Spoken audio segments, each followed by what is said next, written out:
Iisude metsade keskel elab nõi, sinna sa sattuda üliharva või. Nõial on aed, kus on kasvamas võõlupuu, usu nii.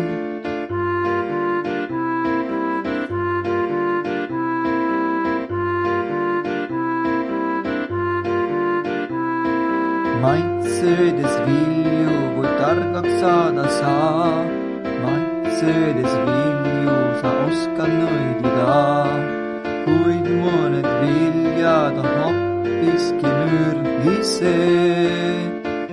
Nii on see. Ole ettevaatlik sa, muidu mürgitatud saad. Kui sul on õnne, siis oled